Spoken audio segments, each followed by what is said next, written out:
Partie 6.1.4 Test adverse des systèmes de machine learning. Les tests adverses consistent à soumettre délibérément le modèle à des perturbations de données d'entrée qui sont souvent interceptibles par l'œil humain.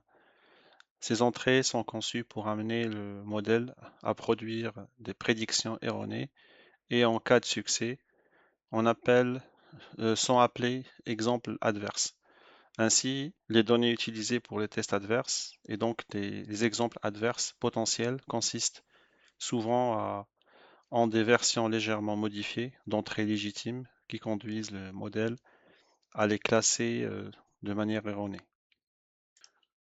En fait, pour résumer cette petite partie, c'est que ce qu'il faut retenir, c'est que les tests adverses vérifient si un modèle reste fiable face à des données légèrement modifiées. Si le modèle se trompe, alors cela révèle une faiblesse et montre qu'il peut être manipulé. Voilà, donc c'est simple.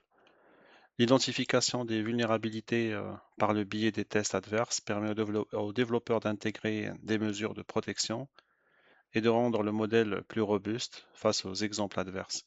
Il peut s'agir d'exemples adverses accidentels rencontrés par le modèle ou d'attaques adverses impliquant l'utilisation malveillante d'exemples adverses. La génération d'entrées de tests efficaces pour les tests adverses est techniquement complexe et se tenir à jour face à l'évolution des techniques d'attaque constitue un défi permanent. En fait, dans ce schéma, en fait, ça illustre un simple test adverse. On a, euh, on a ici à gauche, on a en fait, on a l'image principale et ici, on a une légère modification de cette image principale. Et en fait, euh, donc ici, on a fait une mise à jour légère de l'image principale et donc invisible à l'œil humain et appliqué, donc on ne peut pas le voir. Et donc la partie droite, c'est l'image modifiée, trompe en fait le modèle qui prédit chien au lieu de chat. Et en fait ça c'est l'exemple adverse. Donc ça c'est l'exemple adverse. Et en bas en fait on a le modèle ML. Euh, le modèle ML montre deux sorties possibles, prédiction verte correcte ou prédiction erronée rouge exemple adverse. Voilà.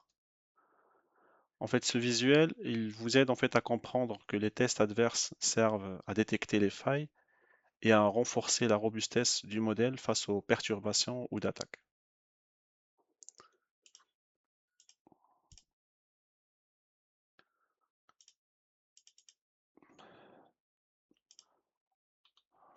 Alors, les tests adverses peuvent être réalisés en utilisant les tests boîte noire qui se concentrent sur le comportement du modèle en entrée et en sortie sans nécessité de connaissance de son fonctionnement interne. Pour ce faire, on peut créer un modèle équivalent dont le fonctionnement interne est connu, à partir duquel les entrées de tests adverses peuvent être générées face à cette connaissance. Ensuite, en partant du principe que les modèles équivalents partagent le même limite de classification, c'est-à-dire la transférabilité, les tests adverses peuvent être appliqués au modèle d'origine. À l'inverse, une approche par force brute utilisant un grand nombre de tests peut être employée dans l'espoir que certains tests aléatoires coïncident avec un exemple adverse. Alors, dans cet exemple, il montre clairement le principe de test adverse boîte noire. Vous avez euh, ici, pardon. Alors vous avez à gauche un modèle équivalent, donc le fonctionnement interne est connu, et on s'en sert pour générer des entrées adverses. À droite, ici, c'est c'est le modèle original, donc testé comme une boîte noire. On observe uniquement les entrées et sorties. Donc là, on a juste entrée et on a sortie. Voilà. Et on ne sait pas en fait le fonctionnement. C'est une boîte noire, sans connaître son code interne. Et ici en bas, euh, en fait, on a une approche force brute, c'est-à-dire qu'on envoie de nombreuses entrées aléatoires euh, dans l'espoir d'en trouver qui provoquent des erreurs. Donc voilà, comme ici par exemple, prédiction erronée. En général, ce schéma en fait aide à comprendre que les tests boîte noire évaluent la robustesse du modèle uniquement à partir de son comportement externe, sans avoir besoin d'accéder à sa logique interne. Voilà. Et pour finir, alors les tests adverses peuvent également être réalisés en utilisant des tests en boîte blanche. La compréhension des composants internes d'un modèle de ML, architecture, paramètres, process d'entraînement, facilite généralement la création d'exemples adverses. Il est possible de réaliser les tests adverses manuellement en créant des exemples adverses spécifiques ou à l'aide d'algorithmes automatisés qui génèrent un grand nombre de variations afin de trouver des entrées adverses efficaces. Alors ici, on illustre clairement les tests adverses en boîte blanche cette fois-ci. On a en fait en haut euh, le modèle ML dont les composants internes sont visibles. Donc on connaît l'architecture, les paramètres, son paramétrage, son code.